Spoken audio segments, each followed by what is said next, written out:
Hi hello investors. इस video के अंदर हम जो है 5 सेक्टर्स में से कुछ 12 स्टॉक्स उठाएंगे और इन 12 स्टॉक्स को मिलाकर जो है एक पोर्टफोलियो बनाएंगे रिटेल इन्वेस्टर्स के लिए, जो कि आपके 2030 तक जो है रिलेवेंट रहेगा।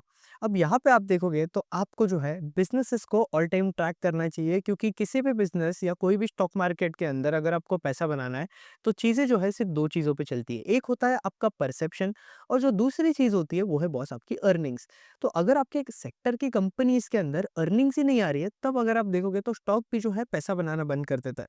तो यहाँ पे जो सेक्टर्स मैं आपके पास लेके आया हूँ, देखो इन सेक्टर्स को सोचने के लिए भी जो है मुझे बहुत ज़्यादा टाइम लगा, क्योंकि हम लोग जो है 2030 तक के पोर्टफोलियो की बात करने वाले, तो ये जो है अगले कुछ 5 सालों के लिए होगा। तो मुझे ऐसे सेक्टर्स ढूंढने पड़े जहाँ अगले 5 सालों के लिए जो है बहुत ज़्यादा टेलविंड्स हो सकती है, और जो सेक्टर्स इन लॉन्ग टर्म जो है अच्छा ही करने वाले, क्योंकि हमें करंटली जो है अभी वहाँ पे टेलविंड्स देखने मिल रही है। और इसके साथ-साथ उन कंपनीज़ के मैनेजमेंट की तरफ से भी जो है हमें अच्छा खासा एग्ज़ीक्यूशन देखने मिल रहा है। तो आउट ऑफ 15-20 ग्रोथ सेक्टर्स में से मैं जो है आपके पास 5 सेक्टर्स लेके आया हूँ, क्योंकि देखो आप कभी भी पोर्टफोलियो बना रहे हो ना, तो आपको एज़ इन्वेस्टर जो है डाइवर्सिफाइड पोर्टफोलियो बनाना चाहिए। लोग बोलते हैं ना कि यार कॉन्सन्ट्रेटेड पोर्टफोलियो होगा तो पैसा ज़्यादा बनेगा। बट अगर आप देखोगे तो जब आप कंसंट्रेटेड पोर्टफोलियो होता है आपका, तो आपके पोर्टफोलियो के अंदर बॉस रिस्क भी उतना ज़्यादा हो जाता है। तो देखो, समझो आपके पोर्टफोलियो के अंदर सिर्फ 3 या 4 ही शेयर्स है, और कल को अगर एक भी कंपनी के अंदर प्रॉब्लम आ जाता है, कोई कॉर्पोरेट गवर्नेंस का इशू हो गया या कोई और इशू हो गया, तब अगर आप देखोगे तो स्टॉक प्राइस जो है 30-40% से गिर जाता है। तो इसके वजह से पूरे ओवरऑल पोर्टफोलियो लेवल पे अगर आप देखोगे तो इम्पैक्ट पड़ता है। लेकिन अगर आपका डाइवर्सिफाइड पोर्टफोलियो होगा, तो 1-2 प्लेयर्स के अंदर भी थोड़ा बहुत दिक्कत हो गया, कोई फ्रॉड का इश्यू हो गया, कोई कॉर्पोरेट गवर्नेंस का इश्यू हो गया, तो वहाँ पे जो है आप आपकी पोजीशन कट कर सकते हो।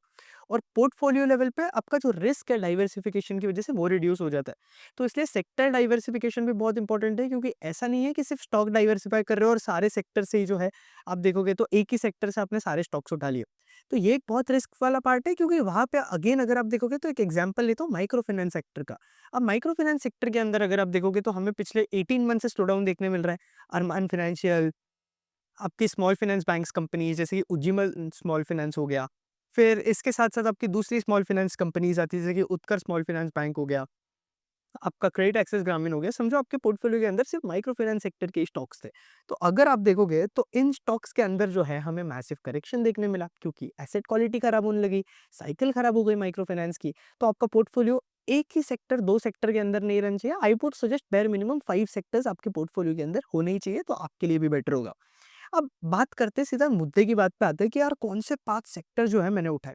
तो जो फर्स्ट सेक्टर जो कि हम इस वीडियो के अंदर डिस्कस कर रहे हैं, जो कि मुझे लगता है कि यार 2030 और उसके बाद भी जो है इस सेक्टर के अंदर बहुत ज़्यादा पोटेंशियल है, वो है आपका वेल्थ मैनेजमेंट वाला सेक्टर। अब वेल्थ मैनेजमेंट सेक्टर के अंदर अगर आप देखोगे तो बहुत ज़्यादा टेलविंड्स है, क्योंकि इंडिया का कैपिटल मार्केट अगर आप देखोगे तो ये मार्केट जो है अभी भी डेवलप हो रहा है। अगर आप बाकी कंट्रीज के अंदर देखोगे, लाइक यूएस यूएस जैसी कंट्रीज हो गई, या फिर यूरोप के अंदर कुछ कंट्रीज हो गई, ऑल ओवर दी वर्ल्ड आपका जो इक्विटी के अंदर इन्वेस्टमेंट है बाकी कंट्रीज का, वो कंपैरेटिवली बहुत ज्यादा है as compare to India. India में अगर आप देखोगे तो 20% of household savings are invested into equity, और यूएस में अगर आप देखोगे तो यही हाउस होल्ड सेविंग्स जो है 50% के आसपास भी चली जाती है। तो यहाँ पे इंडिया के केस में इनका जो कैपिटल मार्केट है हमारा, वो भी जो है बहुत ज़्यादा फास्ट पेस पे डेवलप हो रहा है, और आगे कुछ 20 साल बाद, 10 साल बाद जो है कैपिटल मार्केट कंपनीज जो है इन्वेस्टर्स को लॉन्ग टर्म वेल्थ जनरेट करके दे सकती है। अब मैं आपको कोई रिकमेंडेशन नहीं दे रहा हूँ, मैं बस आपको बता रहा हूँ कि आप सोच कैसे सकते हो। तो यहाँ पे अगेन मैं बात करूँ तो आप म्यूचुअल फंड इंडस्ट्री देखोगे इंडिया की, तो आपका 2019 से 2025 के बीच में जो है आपकी म्यूचुअल फंड इंडस्ट्री जो है वो 20% सीएजीआर के आसपास ग्रो करी है। फिर इसके साथ-साथ आपका जो म्यूचुअल फंड का पेनिट्रेशन है ना, जब हम equity AUM to GDP ratio की बात करें, तो वो यूएस के अंदर जो है 80% का बनकर आता है। लेकिन इंडिया जैसी कंट्रीज़ के अंदर देखोगे तो सिर्फ 9.2% का।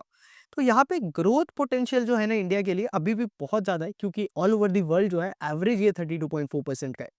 इसके साथ-साथ इंडिया के अंदर अगर हम देखें तो हमें इंडिया के मार्केट कैप के अंदर ही जो है अबाउट 15.3% का जो है सीएजीआर देखने मिल सकता है। आपका एफआई 27 तक। इसके साथ-साथ जो आपके इक्विटी म्यूचुअल फंड है, उनके एयूएम के अंदर हमें 11.8 सीएजीआर देखने मिल सकता है। फिर इसके साथ-साथ हमारे इंडिया के अंदर जो नंबर ऑफ एचएनआईज़ है, अब जितने ज़्यादा हमारे इंडिया के अंदर नंबर ऑफ एचएनआईज़ इंक्रीज़ होते जाएँगे, उतना ज़्यादा अगर आप देखोगे तो ये वेल्थ मैनेजमेंट कंपनीज़ वगैरह जो है बेनिफिट करेगी। तो यहाँ आप देखोगे तो हमारे नंबर ऑफ एचएनआईज़ जो है एक्सपेक्टेड है कि 2022 से 2027 तक जो है 15.7% सीएजीआर के आसपास ग्रो करे। तो ये बहुत इंटरेस्टिंग नंबर्स बनकर आते हैं। और इंडिया के अंदर जो हाउस होल्ड सेविंग्स है एज़ परसेंट ऑफ इक्विटी, तो यहाँ पे आप देखोगे तो 2015 में ये सिर्फ 11% के आसपास थी। आज के डेट पे ये चीज़ जो है 16% के आसपास जा चुकी है, जो कि अगेन हमें जो ये चीज़ धीरे-धीरे इंक्रीज़ होते हुए देखने मिलेगी। तो ओवरऑल देखो, लोग जो है ज़्यादा से ज़्यादा अपना पैसा इक्विटी के अंदर इन्वेस्ट कर रहे हैं, तो आपका एक प्रोफ़ेशन जो है, जो कि बहुत अच्छा करता है, वो है वेल्थ मैनेजर वाला प्रोफ़ेशन। तो यहाँ पे आप इस प्रोफ़ेशन के अंदर अगर आप देखोगे तो आपकी वेल्थ मैनेजमेंट कंपनीज़ बहुत अच्छा करेगी, इक्विटी रिसर्च वाली कंपनीज़ बहुत अच्छा करेगी, ब्रोकरेजेस हाउस अच्छा करेंगे और कैपिटल मार्केट लिंक्ड सारे सेक्टर की कंपनीज़ जो है अच्छी करेगी। तो कैपिटल मार्केट सेक्टर के अंदर ओवरऑल बहुत ज़्यादा टेलविंड्स है। अब एक चीज़ है कि कैपिटल मार्केट सेक्टर जो है आपका साइक्लिकल सेक्टर भी होता है, तो जब साइकिल खराब हो जाती है ना, तब अगर आप देखोगे तो इन कंपनीज़ के पीई के अंदर भी जो है हमें चेंज देखने मिलता है, वैल्यूएशन, डी-रेटिंग, री-रेटिंग भी होती है। तो अगर हम पिछले 10 साल पे देखें तो पीक ऑफ द साइकिल आपकी सीडीएसएल जैसी कंपनी जो है 75 के पीई पे ट्रेड करती है और वो बॉटम ऑफ द साइकिल ये कंपनी जो है आई मीन 32 के पीई के आसपास आ जाती है। इस साइकिल पे ये कंपनीज 32 के आसपास नहीं आई, 45 के आसपास आई, क्योंकि सीडीएसएल का बिजनेस जो है हमें इवॉल्व होते हुए भी दिखा है इतने कुछ सालों में।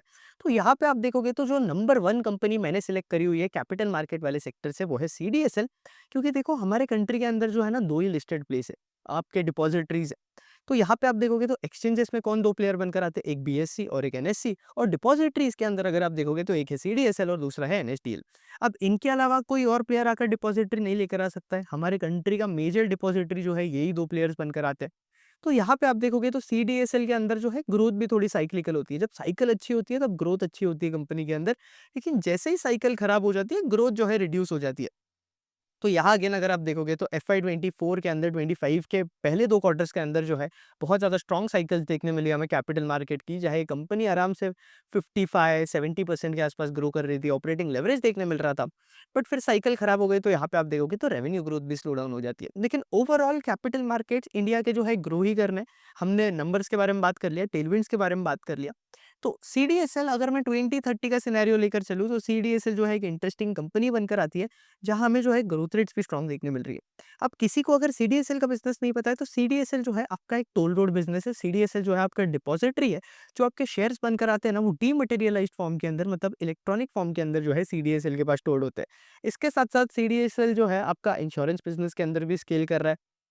इनका खुद का कमोडिटी रिपॉजिटरी भी है। इसके साथ-साथ इनका जो है सीडीएसएल वेंचर्स भी है। तो यहाँ पे एक और इंटरेस्टिंग चीज़ क्या हो सकती है सीडीएसएल के लिए, जो ग्रोथ ट्रिगर है वो क्या बन सकता है कि जैसे हमारे जो शेयर्स है वो डीमैट फॉर्म में स्टोर होते हैं, वैसे जो हमारे इंश्योरेंस पॉलिसीज़ है ना, आगे जाकर वो भी डीमैट फॉर्म में स्टोर हो सकते हैं। तो ये एक टेलविंड बनकर आती है आपके सीडीएसएल के लिए।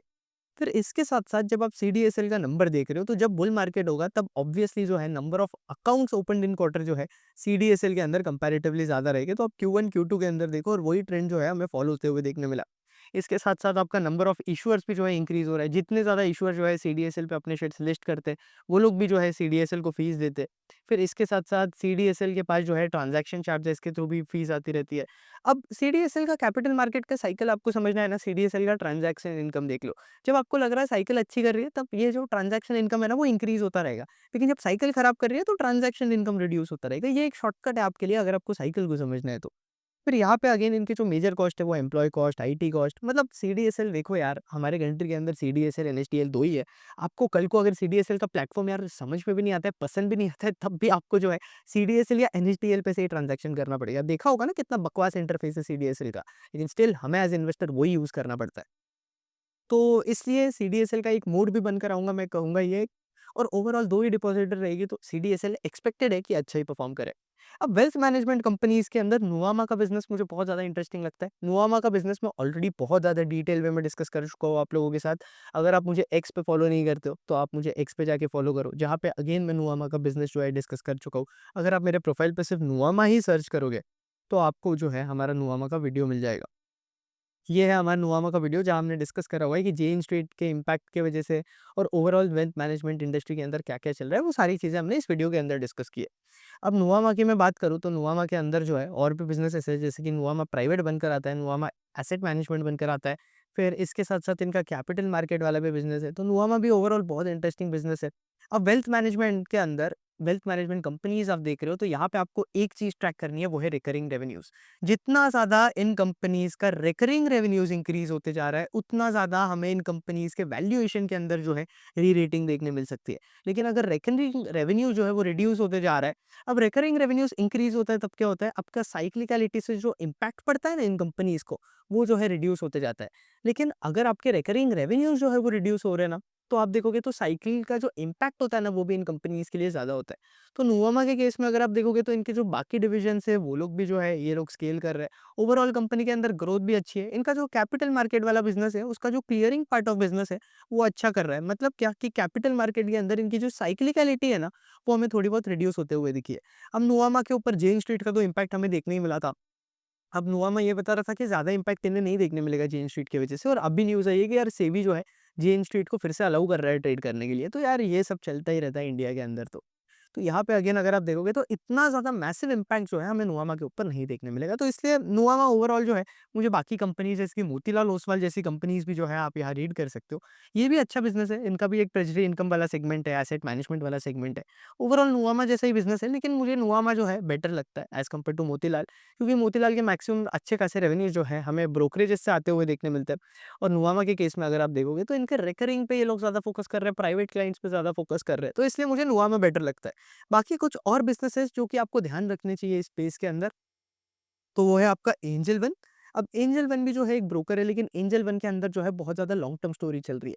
अब कोई भी अगर ब्रोकर कंपनी होती है तो ये जो है डीपली साइक्लिकल होती है, क्योंकि सबसे ज़्यादा जो इम्पैक्ट होता है जब साइकिल खराब होती है, वो होता है ब्रोकर। तो इसलिए अगर आप एंजल वन की ग्रोथ रेट देखोगे तो हमें जो है इनकी ग्रोथ रेट्स भी रिड्यूस होते हुए दिखी है, और बहुत ज़्यादा मैसिवली इम्पैक्ट हुई है कंपनी, जहाँ पैट के अंदर जो है हमें 50-60% की डीग्रोथ देखने मिल रही है।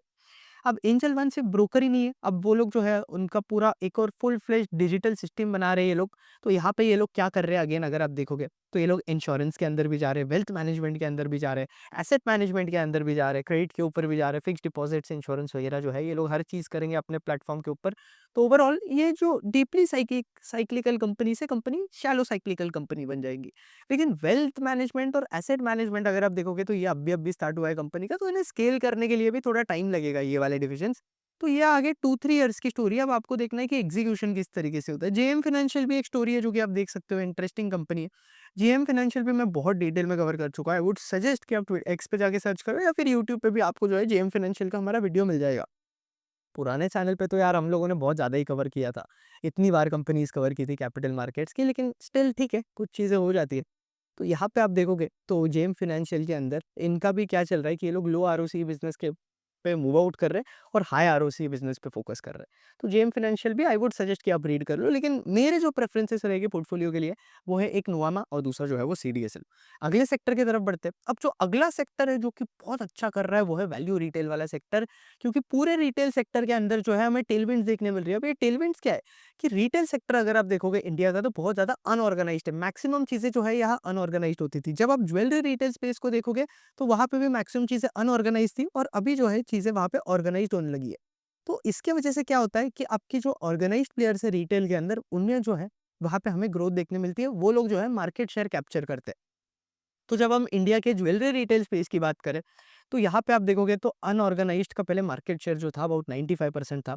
आज के डेट पे जो अनऑर्गेनाइज्ड का मार्केट शेयर है ना, वो जो है हमें रिड्यूस होता हुआ दिखा है, और ऑर्गेनाइज्ड का जो मार्केट शेयर है वो इंक्रीज हो रहा है। तो ओवरऑल लेवल पे अगर आप देखोगे तो ऑर्गेनाइज्ड का मार्केट शेयर जो है ना कंपनीज का, वो जो है कॉन्स्टेंटली इंक्रीज होते जा रहा है। इसलिए इन कंपनीज के अंदर जो है इतनी ज्यादा टेलविंड्स है।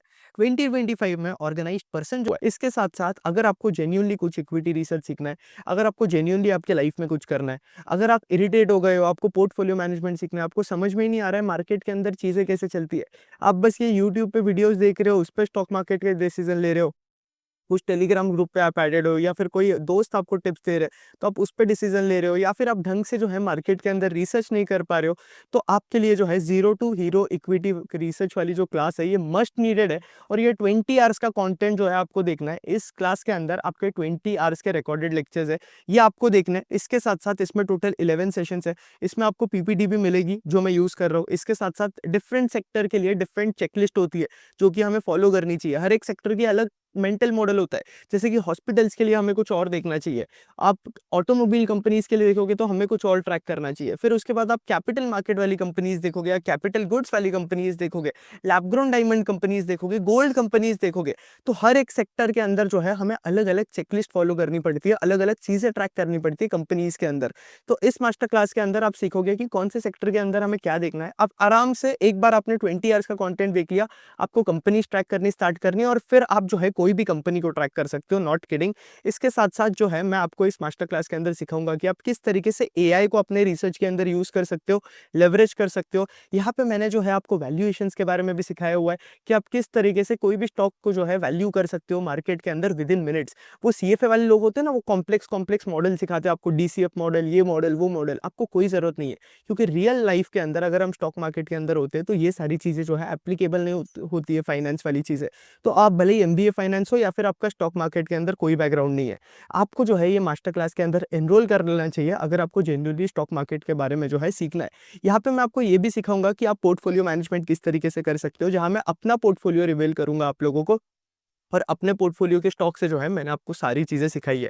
इसके साथ-साथ यहाँ डेली मुझे मेल्स आते रहते हैं, डेली मुझे डीएम्स आते हैं, व्हाट्सएप पे आता है, एक्स पे आता है, जीमेल पे मेल्स आते होते हैं। लोग जो है डेली मुझे बता रहे होते हैं कि भाई मास्टर क्लास के बाद जो है हमें कंटेंट बहुत अच्छा लगा, एकदम सुपर्ब कंटेंट है, क्योंकि लोग आपको स्टॉक मार्केट कोर्सेज़ के नाम पे कचरा बेच रहे हैं, आपको बेसिक चीज़ें सिखा रहे हैं। और इस मास्टर क्लास के अंदर आप एकदम एडवांस चीज़ें सीखोगे और वो चीज़ें सीखोगे जो कि आपको मार्केट के अंदर एक्चुअली रेलेवेंट है। और इसके साथ-साथ लोग मुझे बताते हैं कि यार भाई हमने मास्टर क्लास देखने के बाद हमारा पूरा पोर्टफोलियो रिबैलेंस कर लिया। इसके साथ-साथ लोग मुझे ये भी बता रहे हैं कि हमने कंपनीज़ को ट्रैक करना स्टार्ट कर दिया है। कुछ लोगों ने तो कंटेंट क्रिएट करना स्टार्ट कर दिया है, तो वो लोग भी जो है कॉन्स्टेंटली टच के अंदर है। और एक और चीज़, मास्टर क्लास देखने के बाद अगर आपको कभी भी डाउट आता है, कोई भी स्टॉक रिलेटेड या कोई भी चीज़ रिलेटेड, तो आप जो है मुझसे वन ऑन वन भी कनेक्ट कर सकते हो, या तो मेरे एक्स के, ट्विटर के डीएम्स के अंदर, या फिर आप मुझे मेल कर सकते हो, या मेल और डीएम्स पे कनेक्ट करोगे तो मेरे लिए ज़्यादा बेटर होगा। तो मास्टर क्लास के लिए एनरोल कर लेना, लिंक नीचे जो है डिस्क्रिप्शन के अंदर दिया हुआ है। और ये वैल्यू जो आपको मिलेगी ना इस प्राइस के लिए, वो कम तो है, इंडियन ज्वेलरी मार्केट का वो 40% हो चुका है। तो ये बहुत बड़ा टेलविंड है। इनफैक्ट स्काई गोल्ड नाम का एक प्लेयर है, बी टू बी स्पेस के अंदर है। स्काई गोल्ड को बहुत बार डिस्कस कर चुका हूँ मैं। मास्टर क्लास के अंदर भी जो है हमने सारे बिजनेसेस जो है आपके साथ डिस्कस करे हुए हैं, कि अबाउट 300-400 बिजनेसेस जो आपके साथ डिस्कस करे हुए हैं। इसके साथ साथ मैंने आप लोगों के साथ डिस्कस करा हुआ भी है कि यार कौन से सेक्टर के लिए जो है आपको कौन सा फ्रेमवर्क फॉलो करना चाहिए, क्योंकि एज इन्वेस्टर जो है डिफरेंट सेक्टर के लिए डिफरेंट फ्रेमवर्क होता है। सर मास्टर क्लास के लिए अब तक आपने अभी तक एनरोल नहीं किया है ना, तो लिंक नीचे डिस्क्रिप्शन में जल्द से जल्द जो है एनरोल कर लेना मास्टर क्लास के लिए, क्योंकि ये 3000 रुपीज़ का प्राइस जो है उस हिसाब से कुछ भी नहीं है जितनी वैल्यू आपको मिल रही है। तो यहाँ अगेन अगर मैं बात करूँ आपके स्काई गोल्ड की, तो स्काई गोल्ड ने अपने कॉन्फ्रेंस कॉल के अंदर Q4 FY25 के अंदर क्या बोला है पता है? कि यार टेलविंड से इतनी ज़्यादा इस सेक्टर के अंदर कि जो अनऑर्गेनाइज्ड टू ऑर्गेनाइज्ड का शिफ्ट हमें कमिंग 10 इयर्स के अंदर देखने मिलने वाला था, वो जो है हमें कमिंग 5 इयर्स के अंदर देखने मिलेगा। तो आप इमेजिन कर सकते हो टेलविंड्स, और ओवरऑल आप इन कंपनीज़ को देखोगे तो कल्याण आराम से जो है 30% के ऊपर ग्रो कर रहा है अपनी टॉप लाइन, इतना बड़ा पैन इंडियन प्लेयर बनने के बाद भी। टाइटन जो कि इंडस्ट्री का सबसे बड़ा प्लेयर है, तनिष्क नाम का इनका एक ब्रांड है। कैरेट लेन वगैरह भी जो है इनके ब्रांड है। तो यहाँ पे आप देखोगे तो टाइटन ही ग्रो कर रहा है 20-25% के आसपास। तो जब सेक्टर के लीडर से 25% के आसपास ग्रो कर रहे हैं, तब आप इमेजिन कर सकते हो कि सेक्टर के अंदर जो है कितनी ज़्यादा टेलविंड्स है। फिर पीएन गडगिल जैसे प्लेयर्स भी बनकर आते हैं, जहाँ पे भी जो है हमें ग्रोथ रेट स्ट्रॉन्ग है। अब ये लोग जो है स्केल कर रहे हैं, ये लोग पैन इंडिया प्लेयर्स नहीं है, ये लोग रीजनल प्लेयर्स है जो कि आपके पैन इंडियन बनने के लिए ट्राई कर रहे हैं। सेनको भी आई वुड सजेस्ट कि सेनको भी एक प्लेयर है। अभी अभी एक कंपनी लिस्ट हुई है ब्लूस्टोन ज्वेलरी नाम की, ये भी एक इंटरेस्टिंग कंपनी है। आई वुड सजेस्ट आप ये वाला भी रीड करो। तो ये भी एक इंटरेस्टिंग है। फिर इसके साथ-साथ अगेन अगर मैं बात करूँ, तो मैंने कौन-सी कंपनीज़ चूज़ की है, तो ज्वेलरी रिटेल के लिए मैंने चूज़ करी है कल्याण ज्वेलर्स, क्योंकि कल्याण ज्वेलर्स के अंदर जो है हमें एग्ज़ीक्यूशन बहुत ज़्यादा स्ट्रॉन्ग होते हुए देखने मिला है। ओवरऑल अगर हम कल्याण के Q1 FY26 के भी नंबर्स देखें, तो कंपनी आराम से 30% के आसपास जो है ग्रो कर सकती है। इसके साथ-साथ Q1 FY26 wouldn't be right comparison to compare this company, क्योंकि हमें H1 ओवर H1 देखना चाहिए, क्योंकि पिछले साल FY25 के अंदर जो है हमें थोड़ी हीट वेव्स देखने मिली थी, तो ये कंपनी का परफॉर्मेंस थोड़ा इम्पैक्टेड था। अब कल्याण के बारे में मुझे एक चीज़ पसंद है कि यार ये इन्होंने इनका जो स्टोर ओपनिंग का जो गाइडेंस दिया, आई थिंक 180-190 स्टोर्स ये लोग ओपन करने वाले हैं, तो गाइडेंस बहुत ज़्यादा सॉलिड है। अब कोई भी कंपनी अपने ज़्यादा नंबर ऑफ स्टोर्स कब ओपन करेंगी? जब जो है इन्हें अच्छी खासी डिमांड दिख रही है सेक्टर के अंदर। फिर इसके साथ-साथ कल्याण का एक बहुत इंटरेस्टिंग मॉडल है जिसे हम बोलते हैं franchisee model, FOCO model, franchisee owned company operated. तो यहाँ अगर आप देखोगे तो इस मॉडल की वजह से कल्याण जो है बहुत ज़्यादा फास्ट स्केल किया है इन्होंने, और इनफैक्ट टाइटन ने भी जो है एडमायर किया हुआ है कल्याण को इनके इस मॉडल के लिए। तो कल्याण का ये मॉडल बहुत इंटरेस्टिंग है जिसकी वजह से इन्होंने इतना ज़्यादा फास्ट स्केल किया है। तो ज्वेलरी रिटेल के अंदर आई वुड पुट कल्याण हमारे पोर्टफोलियो के अंदर, और इसके साथ-साथ बी टू बी प्लेयर भी है, स्काई गोल्ड है। स्काई गोल्ड यार आप लोगों को पता ही है। लेकिन स्काई गोल्ड का मैं आपको एक बात बता दूँ, तो इधर आपके कैश फ्लोज़ वगैरह देख के कोई भी ज्वेलरी रिटेल कंपनीज़ के अंदर कैश फ्लोज़ देखकर फ़ायदा नहीं है। बट स्काई गोल्ड जैसा एक ऐसा बिज़नेस है जहाँ कैश फ्लो बनना थोड़ा मुश्किल हो जाता है। देखो ऐसे तो कैश फ्लो यहाँ रेलेवेंट ही नहीं है, लेकिन स्टिल बहुत लोगों का डाउट होता है क्योंकि ये एकदम वर्किंग कैपिटल हेवी बिज़नेस है। तो अब ये लोग क्या कर रहे हैं, ये लोग अपने क्लाइंट से गोल्ड लेंगे और फिर इसके बाद ये लोग बना रहे थे। अब इसके बाद ये इसके पहले ये लोग क्या कर रहे थे, खुद गोल्ड वगैरह सोर्स कर रहे थे और खुद पूरा काम कर रहे थे। अब ये लोग क्लाइंट से गोल्ड लेंगे ना, तो इनकी जो वर्किंग कैपिटल की रिक्वायरमेंट है, वो भी जो है हमें रिड्यूस होते हुए देखने मिलेगी। तो ये स्काई गोल्ड आगे जाकर एफवाई 27 के अंदर हमें कैश फ्लोज़ देखने मिल सकते हैं, लेकिन अब तक हमें बनते हुए देखने नहीं मिले। और एक तो देखो इनकी मैक्सिमम इन्वेंटरी जो है वो गोल्ड की ही होती है। तो गोल्ड कंपनीज़ के अंदर आपका कैश फ्लोज़ देखकर सेंस नहीं बनता है, क्योंकि गोल्ड जो है आपका कभी भी लिक्विड एसेट है, कभी भी आप लिक्विडेट कर सकते हो उसको, तो कोई पॉइंट नहीं बनता है कैश फ्लोज़ देखकर। तो अब यहाँ पे इसलिए मैं बोलता हूँ कि यार अब कल्याण के केस में क्या हो रहा है, कल्याण के केस में एक और चीज़ हो रही है जो कि मैं बताना भूल गया कि यार ये लोग भी जो है मैन्युफैक्चरिंग के अंदर जा रहे हैं, जो कि एक थोड़ा-सा रिस्क डाल देता है। ये इनका लॉन्ग टर्म प्लान है। इस बार के ही कॉन्फ्रेंस कॉल के अंदर कल्याण ने ये बताया। इसके साथ-साथ ये लोग जो है अपने पेएबल डेज़ रिड्यूस कर रहे हैं। तो इनके जो क्लाइंट्स हैं, उन्हें जो है जिनसे ये लोग गोल्ड वगैरह लेते हैं, उन्हें ये लोग जल्दी पेमेंट करेंगे, तो वर्किंग कैपिटल पे स्ट्रेस आ सकता है कल्याण पे। लेकिन मैंने 2030 का होराइज़न लेकर जो है इन कंपनीज़ को सिलेक्ट किया है, तो नियर टर्म चैलेंजेस होपफुली ये कंपनी जो है बायपास कर पाए। ट्रैकिंग हमें इन कंपनीज़ की करनी ही पड़ेगी। अब यहाँ पे ये स्काई गोल्ड के अंदर अगर आप देखोगे, तो स्काई गोल्ड भी आई वुड सजेस्ट कि आप ट्रैक करो, इंटरेस्टिंग बिज़नेस है, क्योंकि ग्रोथ रेट जो स्काई गोल्ड के अंदर हमें देखने मिल रही है, वो बहुत ज़्यादा स्ट्रॉन्ग है। और अगर बी2सी प्लेयर्स के अंदर टेलविंड है, तो बी2बी प्लेयर्स ही जो है फास्ट ही ग्रो करेंगे। तो ये सिंपल आइडियोलॉजी रखकर जो है स्काई गोल्ड बहुत अच्छा परफॉर्म कर रहा है, बहुत लोग समझ नहीं पाते। तो आपके सेक्टर के अंदर भी टेलविंड्स है और आपके क्लाइंट्स अच्छा कर रहे हैं यहाँ पे। अब इसके बाद बात करें तो आपका यही रिटेल स्पेस के अंदर वैल्यू रिटेल के अंदर भी टेलविंड्स है। तो वैल्यू रिटेल के अंदर मैं पोर्टफोलियो के अंदर एक कंपनी डालूँगा हमारे, जो कि है वी2 रिटेल। अब वी2 रिटेल के अंदर आप देखोगे, तो वी2 रिटेल भी जो है बहुत ज़्यादा बेनिफिट कर रहा है। यहाँ पे भी जो है अगेन अनऑर्गनाइज्ड टू ऑर्गनाइज्ड का ट्रेंड जो है प्ले आउट हो रहा है आपके रिटेल सेक्टर के अंदर भी। टी2, टी3, टी4 सिटीज़ के अंदर जो है ये लोग अपने मैक्सिमम स्टोर्स खोल रहे हैं। तो यहाँ आप देखोगे तो लोग क्या करते थे, पहले अनऑर्गनाइज्ड रिटेलर से कपड़े लेते थे। तो अब लोग क्या कर रहे हैं, ऑर्गनाइज्ड शोरूम्स की तरफ जा रहे हैं ना, ये लोग आपके टियर 2, टियर 3 सिटीज़ के अंदर शोरूम्स बना रहे हैं। तो वहाँ पे लोग ऑब्वियसली एसी में जाके, ट्रायल रूम में जाके कपड़े लेना ज़्यादा प्रेफ़र करेंगे एज़ कम्पेयर्ड टू आपका नॉर्मल अनऑर्गनाइज्ड रिटेलर्स। तो इसलिए वी2 के अंदर अगर आप देखोगे, तो पिछले कुछ क्वार्टर से हमें ग्रोथ बहुत ज़्यादा दिख रही है। ट्रेंड भी जो है इस स्पेस के अंदर कंपनी आती है, लेकिन ट्रेंड के अंदर जो ग्रोथ रेट्स है वो हमें स्लो डाउन होते हुए देखने मिली है। तो वी2 एक लीडर बनकर आता है, और वी2 का मैनेजमेंट ये बता रहा है कि अगले कुछ टाइम के लिए जो है दे कैन ग्रो अबाउट 50% के आसपास। और इसके साथ-साथ इन्होंने क्यूआईपी भी की है अपने नंबर ऑफ स्टोर्स इंक्रीज़ करने के लिए, और आराम से हमें जो है वी2 के मार्जिन्स भी इंक्रीज़ होते हुए देखने मिल सकते हैं। और इंटरेस्टिंग जो है हमें ग्रोथ भी इंटरेस्टिंग होते हुए देखने मिल सकती है। 50% का टॉप लाइन ग्रोथ अगर मैनेजमेंट बोल रहा है अगले 4-5 सालों के लिए, तो यार वो तो मतलब आप समझ सकते हो कि सेक्टर के अंदर जो है टेलविंड्स कितनी ज़्यादा है, लेकिन ट्रैक करो सेक्टर को। वी2 के अलावा एक और एक प्लेयर है अच्छा, बाज़ार स्टाइल। लेकिन बाज़ार स्टाइल के अंदर जो है जिस लेवल का वी2 के अंदर हमें एग्ज़ीक्यूशन देखने मिला है ना, वो हमें यहाँ पे नहीं देखने मिला है। तो ये भी आप रीड कर सकते हो, इनके भी Q1 FY 26 के नंबर्स अच्छा है। इनका Q2 तो और अच्छा रहेगा, क्योंकि यार ये लोग जो है ईस्टर्न इंडिया के अंदर ज़्यादा फ़ोकस्ड है। तो वहाँ पे जब फेस्टिव सीज़न होता है, तो ईद उदा या दुर्गा पूजा होता है, तो इनके नंबर जो है ज़्यादा अच्छे आते हैं। तो आई वुड सजेस्ट कि आप बाज़ार स्टाइल को भी जो है रीड करो, इंटरेस्टिंग प्लेयर है। बट मैंने तो हमारा जो सैंपल पोर्टफोलियो है उसके लिए मैंने वी2 को सिलेक्ट करा हुआ है, क्योंकि वी2 बेटर प्लेयर लगता है। अब किसी के लिए बाज़ार स्टाइल हो सकता है, वैल्यूएशन कम्फर्ट अगर हमें चेज़ करना है, तो बाज़ार स्टाइल जो है ज़्यादा बेटर प्लेयर लगकर आता है। अब इसके बाद थोड़ा जो थर्ड सेक्टर है जिसके बारे में हमें डिस्कस करना है, वो है आपका ट्रांसमिशन एंड डिस्ट्रीब्यूशन सेक्टर। देखो ट्रांसमिशन एंड डिस्ट्रीब्यूशन सेक्टर के अंदर जो है टेलविंड्स बहुत ज़्यादा है। कोई भी कंपनी आप इस सेक्टर की उठा लो, ये सेक्टर के ऊपर जो है मैं एक बहुत डिटेल वीडियो बना चुका हूँ। अगर आप एक्स पे जाओगे, यहाँ पे आप सर्च करोगे, तो ट्रांसमिशन एंड डिस्ट्रीब्यूशन अगर आप सर्च करोगे T&D हमारे एक्स के प्रोफाइल पे, तो एक बहुत डिटेल वीडियो जो है मैंने इसके ऊपर बना कर रखा है। आई वुड सजेस्ट कि आप वो वीडियो जो है देखो। 40 मिनट्स के आसपास का वो वीडियो है, जहाँ मैंने आपके सामने जो है पूरा सेक्टर खोल कर रखा है, और बात की है कि यार कौन से प्लेयर जो है इंटरेस्टिंग बन सकते हैं इस सेक्टर के अंदर। जहाँ पे हमने टेक्नो को डिस्कस करा है, जी वर्नमा को डिस्कस करा है, ये कुछ अच्छे प्लेयर्स है इन सेक्टर के अंदर। क्वालिटी पावर है, सीजी पावर है।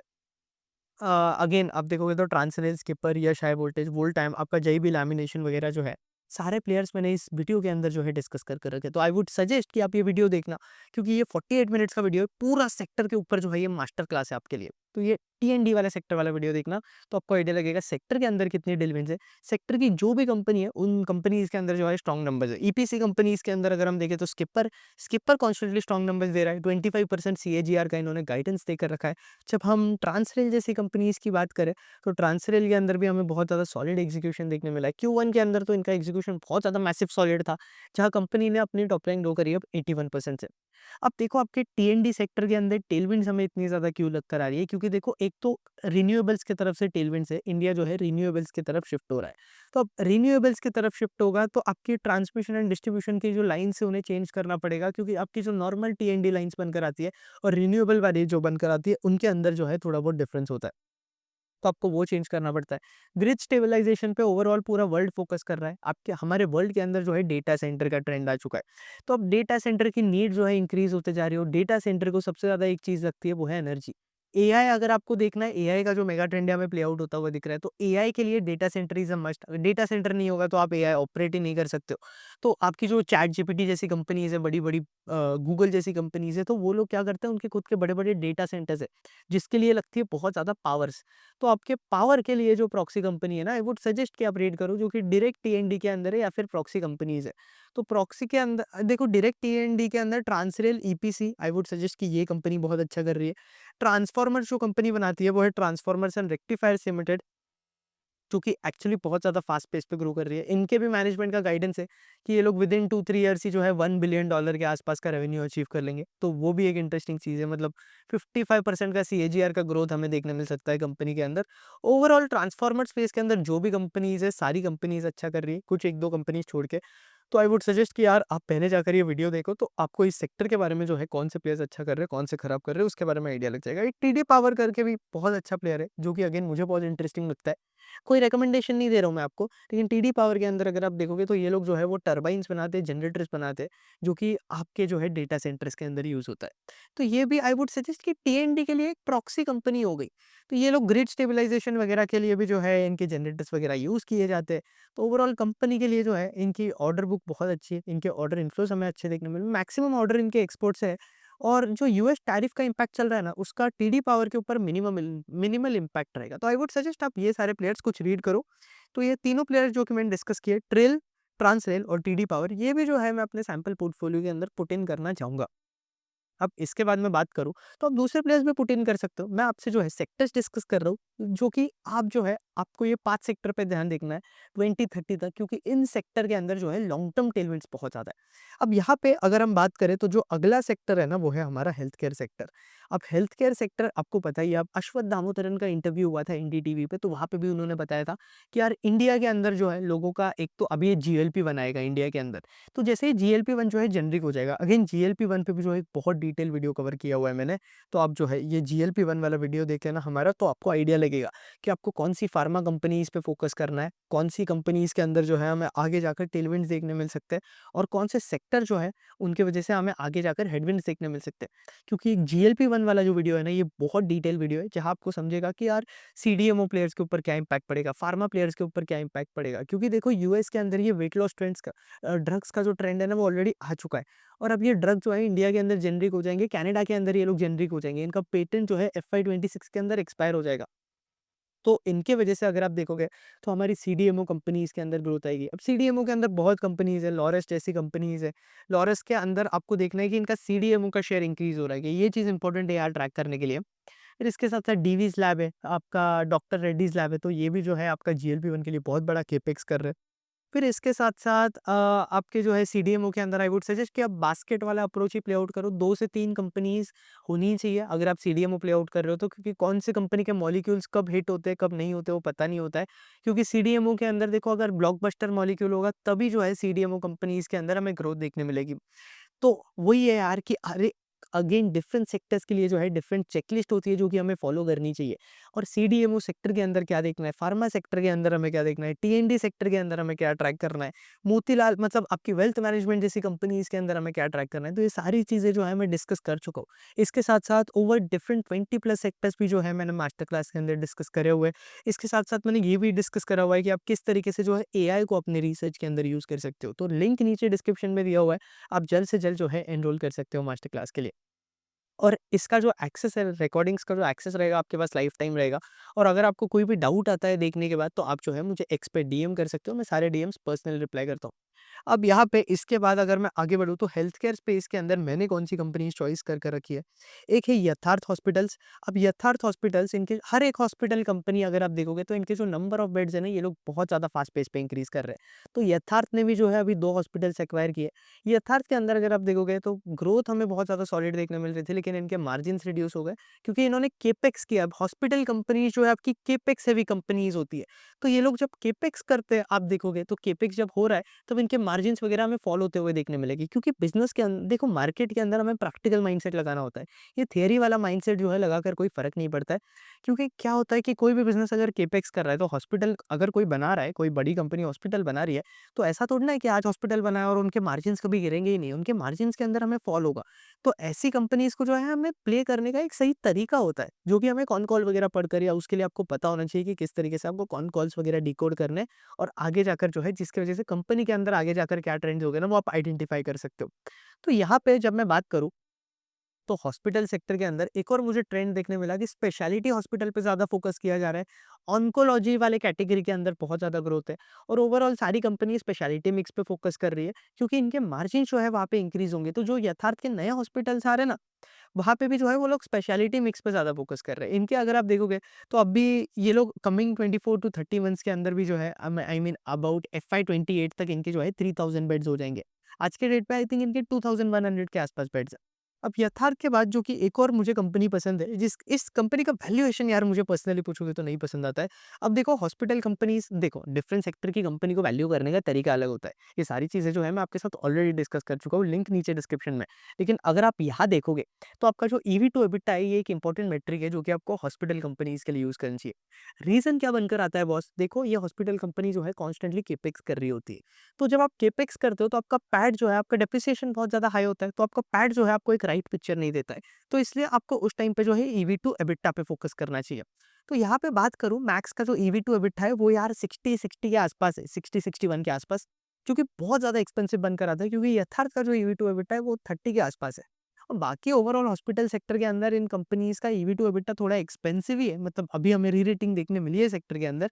लेकिन ओवरऑल एक्सपेक्टेड है कि यार ये सेक्टर जो है अच्छा ही करेगा कमिंग ईयर्स के अंदर, क्योंकि देखो हमारा लाइफ़स्टाइल खराब हो रहा है, लोगों की डॉक्टर पे नीड जो है वो इंक्रीज़ होते जा रही है। हॉस्पिटल सेक्टर के अंदर भी चीज़ें अनऑर्गनाइज़ से ऑर्गनाइज़्ड की तरफ जा रही है। अब लोग अगर आप देखोगे तो ब्रांडेड हॉस्पिटल्स को जो है ज़्यादा प्रेफ़र कर रहे हैं। तो मैक्स का जो नानावती हॉस्पिटल है मुंबई के अंदर, फिर एक और आपका एक और हॉस्पिटल है, मुझे याद नहीं आ रहा है मुंबई के अंदर, वो भी बहुत बड़ा है। कैंडी नाम है उसका, लीव इट। तो वो भी कुछ हॉस्पिटल्स हैं, अगर आप देखोगे तो लोग क्या प्रेफ़र करते हैं, ब्रांडेड हॉस्पिटल्स पे ज़्यादा प्रेफ़रेंस रहे। इसके साथ-साथ अभी गवर्नमेंट ने जीएसटी की वजह से अगर आप देखोगे तो इंश्योरेंस सेक्टर बेनिफिट करेगा, हेल्थ इंश्योरेंस वाला सेक्टर, क्योंकि इस पे जीएसटी कट करा गया है। तो यहाँ पे अगेन आपका इंश्योरेंस वाला सेक्टर बेनिफिट करेगा, तो ऑटोमैटिकली अगर आप देखोगे तो हॉस्पिटल कंपनीज़ बेनिफिट करेगी, क्योंकि जितना ज़्यादा पेनिट्रेशन इंक्रीज़ होगा इंडिया के अंदर आपके इंश्योरेंस का, उतना ज़्यादा हॉस्पिटल कंपनीज़ भी बेटर करेगी, क्योंकि इनके लिए गवर्नमेंट मिक्स से ज़्यादा जो है इंश्योरेंस वाले जो इनके क्लाइंट्स होते हैं वो इनके लिए बेटर होते हैं। थोड़ा डार्क है, बट हमें जो है एज़ इन्वेस्टर सोचना है। मैं जो है आपसे मतलब साइकोलॉजी डिस्कस नहीं कर रहा हूँ, मैं आपसे डिस्कस कर रहा हूँ कि कौन से सेक्टर्स पे आपको ध्यान देना चाहिए। तो मैक्स हेल्थकेयर पढ़ो आप कंपनी, यहाँ पे भी जो है ग्रोथ रेट स्ट्रॉन्ग है। तो यहाँ अगेन अगर आप देखोगे तो कंपनी आराम से 30% के ऊपर ग्रो कर रही है, और मेरा एक्सपेक्टेशन है कि आगे जाकर भी ये कंपनी जो है 15-20% पे तो बेर मिनिमम ग्रो करेगी। अब इसके बाद बात करूँ तो मैक्स के बाद कुछ और प्लेयर्स बनकर आते हैं, जैसे कि फार्मेसी डिस्ट्रीब्यूशन के अंदर एंटेरो हेल्थ केयर नाम का एक प्लेयर बनकर आता है। अब मैंने एंटेरो के ऊपर भी एक वीडियो बनाकर रखा है, यूट्यूब पे आप जाकर चेकआउट कर सकते हो, एक्स पे आप जाकर जो है चेकआउट कर सकते हो। तो आप यहाँ अगेन देखोगे तो एंटेरो हेल्थ केयर के अंदर जो है ये लोग क्या कर रहे हैं, ये लोग जो है एक डिस्ट्रीब्यूशन बिजनेस है। तो ये आपके जो B2B प्लेयर्स है ना, मतलब ये आपके B2B प्लेयर्स है, मतलब क्या, जो आपकी फार्मेसी होती है, फार्मेसी जो डिस्ट्रीब्यूटर होते हैं उन्हें ये लोग कनेक्ट करते हैं आपके मैन्युफैक्चरर से, और ये लोग आपके जो प्रोडक्ट्स वगैरह जो है, मेडिसिन वगैरह जो है डिस्ट्रीब्यूट करते हैं, और जो बीच में मार्जिन मिलता है वो जो है एंटेरो खाता है। तो यहाँ पे आप देखोगे तो इसलिए अगर आप इन बिजनेस के मार्जिन देखोगे तो मार्जिन थोड़े लो है, लेकिन बिजनेस स्केलेबल है, ये लोग एक्विजिशंस के थ्रू स्केल कर रहे हैं, और इसके वजह से हमें ग्रोथ रेट जो है बिजनेस के अंदर स्ट्रॉन्ग देखने मिल रही है। अब इसके बाद एंटेरो के बाद एक और प्लेयर बनकर आता है आयुर्वेदिक सेक्टर के अंदर, मतलब आयुर्वेदिक स्पेस के अंदर। अब हॉस्पिटल का तो यार टेलविंड है ही, लेकिन आयुर्वेदिक स्पेस के अंदर भी देखोगे तो एक जीना सीको नाम का बिजनेस है, वहाँ पे भी, यहाँ पे अगर आप देखोगे तो ग्रोथ रेट्स बहुत स्ट्रॉन्ग है। जीना सीको को भी मैं बहुत बार डिटेल मैनर के अंदर डिस्कस कर चुका हूँ, तो यहाँ आपने नहीं देखा है तो एक्स पे भी जो है मैंने जीना सीको को डिस्कस करा हुआ है। अब रिसेंटली वीडियो पोस्ट करी थी एक्स पे, तो वो जो है आप चेकआउट कर सकते हो जीना सीको के बारे में वीडियो। तो अब जीना सीखो का क्या है, ये लोग जो है आपके आयुर्वेदिक सर्विसेज के अंदर भी, आयुर्वेदिक प्रोडक्ट्स के अंदर भी है। तो जब आप देखोगे तो इंडिया के अंदर आपका आयुर्वेदिक का जो पेनिट्रेशन है वो भी इंक्रीज हो रहा है। तो जब आपके यथार्थ जैसे हॉस्पिटल के पास या फिर मैक्स जैसे हॉस्पिटल के पास या कोई भी अपोलो जैसी कंपनीज हो जाती है, तो वहाँ पे अगर आपका ट्रीटमेंट नहीं हो रहा है ना, तो लोग क्या करते हैं, इन आयुर्वेदिक कंपनीज के पास जाते हैं जहाँ पे इन्हें बेटर ट्रीटमेंट मिल सकती है। तो मतलब मार्केट भी थोड़ा डिफरेंट है, लेकिन कंपनी अलग स्पेस के अंदर काम करती है, जो कि आई वुड सजेस्ट आप जाके रीड करो। अब इसके बाद कंजम्पशन स्पेस के अंदर अल्कोहल अच्छा कर रहा है। अल्कोहल के साथ आपका जो है, अल्कोहल में क्या हो रहा है कि देखो, अल्कोहल में रैडिको खैतान जैसी कंपनीज है। अब इसके लिए जो है मैंने रैडिको खैतान को सिलेक्ट कर रखा है हमारे सैंपल पोर्टफोलियो के लिए। रीजन ये बनकर आता है देखो रैडिको खैतान को सिलेक्ट करने का, क्योंकि ये लोग जो है प्रीमियम प्रोडक्ट्स के अंदर लीडर है। अब इसके साथ साथ प्रीमियम प्रोडक्ट्स के अंदर बॉस ये लोग लीडर है ही। यहाँ पे इंडिया के अंदर अगर आप देखोगे तो अल्कोहल का जो कंजम्पशन है ना, वो इंक्रीज होते जा रहा है, और प्रीमियमाइजेशन जो है हमें इस सेक्टर के अंदर प्ले आउट करते हुए क्लियरली देखने मिल रहा है। मतलब क्या हो रहा है रैडिको खैतान जैसी कंपनीज के अंदर, कि लोग प्रीमियम अल्कोहल ज़्यादा प्रेफर कर रहे हैं, जिसकी वजह से इन कंपनीज के अंदर ग्रोथ रेट बहुत ज़्यादा स्ट्रॉन्ग आ रही है। इसके साथ साथ आपके जो स्टेट्स है उनके जो रेगुलेशन है वो भी ओपन अप हो रहे हैं। तो जैसे कि अभी कुछ टाइम पहले आंध्र प्रदेश ओपन हुआ था, एक्सपेक्टेड है कि इस तरीके से जो है बाकी स्टेट्स भी ओपन हुए। अब महाराष्ट्र के केस में अगर आप देखोगे तो टैक्सेस वगैरह थोड़े आपके हाइयर साइड पे बनकर आते हैं, लेकिन आपके बाकी स्टेट्स अगर आप देखोगे तो एक्सपेक्टेड है कि लॉन्ग टर्म के अंदर कमिंग 4 to 5 ईयर्स के अंदर ओपन अप हो गई। तो वो आपको देखना है। इस स्पेस के अंदर बाकी भी कंपनीज है, अलाइड ब्लेंडर से आप रीड कर सकते हो, तिलक नगर है, पिकाडिकली एग्रो है। अब इनका भी एक इंद्री नाम का ब्रांड है, वो भी प्रीमियमाइजेशन के ट्रेंड पे बहुत बेनिफिट कर रहा है। एसोसिएटेड अल्कोहल है, मैंने इसके ऊपर एक बहुत डिटेल वीडियो कवर किया हुआ है, तो आई वुड सजेस्ट कि आप वो वाला भी वीडियो जाके देखना। 6 to 10 सेक्टर्स के आसपास जो है हमने कवर किए हुए, 2 पार्ट्स है उस वीडियो के, तो वो वाला वीडियो देखना जिसके बारे में आपको आइडिया लगेगा। अब लग्जरी कंजम्पशन हमारे कंट्री के अंदर ट्रेंड ये भी हमें देखने मिल रहा है। तो यहाँ पे हमें क्या देखने मिल रहा है कि देखो टाइमेक्स जैसे प्लेयर्स बनकर आते हैं, इथॉस जैसे प्लेयर्स बनकर आते हैं, वो इस ट्रेंड के अंदर जो है बेनिफिट करेंगे। अब पहले क्या होता था, लोग जो है स्मार्ट वॉचेस को ज़्यादा प्रेफर करते थे। अब लोग जो है स्पेंड कर रहे हैं, तो लोग वॉचेस पे भी जो है अच्छा खासा स्पेंड कर रहे हैं। तो यहाँ पे अगेन अगर आप देखोगे तो लोग प्रीमियम वॉचेस के ऊपर स्पेंड कर रहे हैं। मतलब 40-50 थाउजेंड की घड़ी तो यार लोगों के हाथ में अगर आप देखोगे तो बहुत नॉर्मल चीज़ हो गई है। और इथॉस का अगर आप देखोगे, इथॉस की मैं बात करूँ तो इथॉस का जो एवरेज सेलिंग प्राइस बनकर आता है ना, वो 2 लाख के ऊपर चल जाता है। अब इथॉस जो है आपका प्रीमियम रिटेलर है, लेकिन इथॉस और टाइमेक्स को मैं कंपेयर करूँ तो टाइमेक्स के अंदर अभी ग्रोथ रेट ज़्यादा है, लेकिन दोनों कंपनी जो है बेनिफिट करने ही वाली है आपके ये प्रीमियमाइजेशन के ट्रेंड की वजह से। अब इसके बाद कुछ एमर्जिंग बिजनेस पे मैं बोलूंगा इंडिया के अंदर बनकर आते हैं, कुछ सेक्टर्स है। एक सेक्टर में ऐड करना चाहूंगा कंजम्पशन के अंदर, वो है क्विक कॉमर्स वाला स्पेस, क्योंकि आपने देखा होगा कि चीज़ें क्विक कॉमर्स पे कैसे शिफ्ट हो रही है। आपका एटर्नल जैसी कंपनीज आ जाती है, फिर इसके साथ साथ आपका स्विगी जैसी कंपनीज आ जाती है, लेकिन जो जोमेटो का एग्जीक्यूशन है वो Swiggy I don't think match कर पाएगा। और ब्लिंकिट का जो एग्जीक्यूशन है वो हमें बहुत ज़्यादा बेटर दिख कर आता है एज़ कम्पेयर टू आपकी स्विगी जैसी कंपनीज। स्विगी अपने डार्क स्टोर इतना ज़्यादा फास्ट पेस पे नहीं ओपन कर रही है, जोमेटो ज़्यादा फास्टर है आई वुड सजेस्ट। और इसके साथ साथ जोमेटो के केस में अगर आप देखोगे तो ब्लिंकिट के केस में इनके जो मार्जिन है ना, जो कि हमें डिटोरिएट होते हुए दिख रहे थे, इस क्वार्टर के अंदर अगर आप देखोगे तो इंप्रूव होते हुए देखने मिल रहे। अब बहुत लोग बोलते हैं कि यार ये जोमेटो जैसी कंपनी जो है 1000 के पी पे ट्रेड करती है तो पैसा नहीं बना कर दे सकती है, लेकिन मार्केट जो है डायरेक्शन पे फोकस करता है। इसलिए मैं बोलता हूँ कि यार डायरेक्शन पे फोकस करो। इसलिए मैंने मास्टर क्लास को जो है इतना ज़्यादा प्रैक्टिकल बना के रखा है कि मार्केट के अंदर एक्चुअली जो चीज़ चलती है वो जो है मैंने उसके अंदर डिस्कस करी हुई है। तो यहाँ पे अगर आप देखोगे तो जोमेटो जैसा स्टॉक जो है इन्वेस्टर को तब भी पैसा बनाकर देगा जब कंपनी जो है डायरेक्शनली अच्छा करेगी। तो अब कंपनी 1000 के पीई पे हो या 2000 के पीई पे हो, जब इनके एबिटा लॉसेस जो है वो रिड्यूस होते जाएंगे ब्लिंकिट के अंदर, या जब इनके मार्जिन रिड्यूस होते जाएंगे, जोमेटो जो है शेयर होल्डर्स को पैसा बनाकर देगा।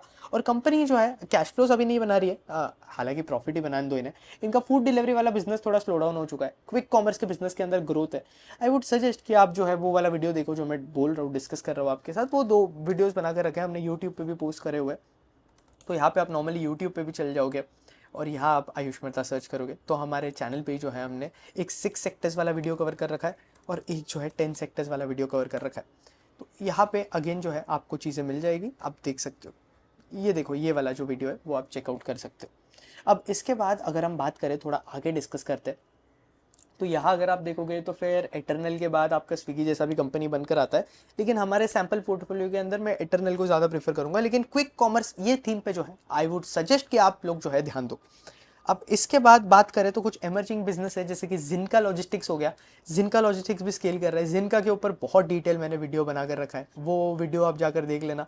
आप जो है जिनका और कार ट्रेड का जो है पूरा बिजनेस समझ जाओगे। तो ये वीडियो आप जाकर देखना, ये 2 unique stocks with massive growth and operating leverage वाला।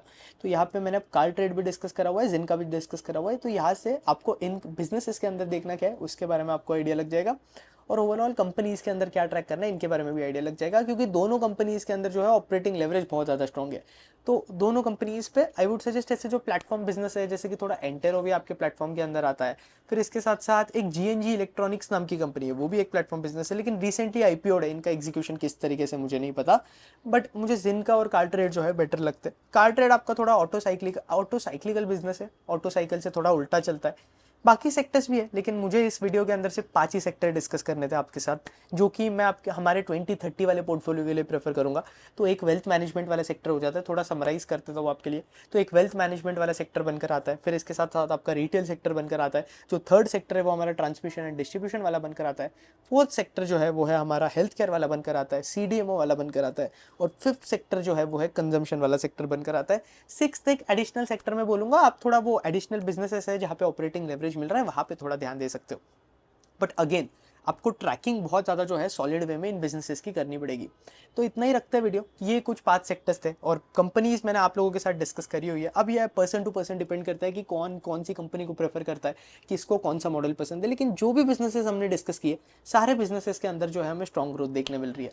तो होपफुली आपको वीडियो पसंद आया होगा। वीडियो पसंद आया लाइक करना, कंटेंट पसंद आया चैनल सब्सक्राइब करो। इसके साथ साथ मास्टर क्लास का लिंक जो है नीचे डिस्क्रिप्शन में दिया हुआ है। जल्द से जल्द जो है मास्टर क्लास के लिए आप एनरोल कर सकते हो, क्योंकि यार ये 3000 रुपीज़ का प्राइस जो है कुछ भी नहीं है, क्योंकि इससे जो है आप मार्केट के अंदर एक life long skill set build कर सकते हो।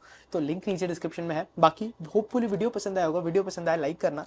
और आयुष मर्दा साइनिंग ऑफ। जय हिंद, जय भारत।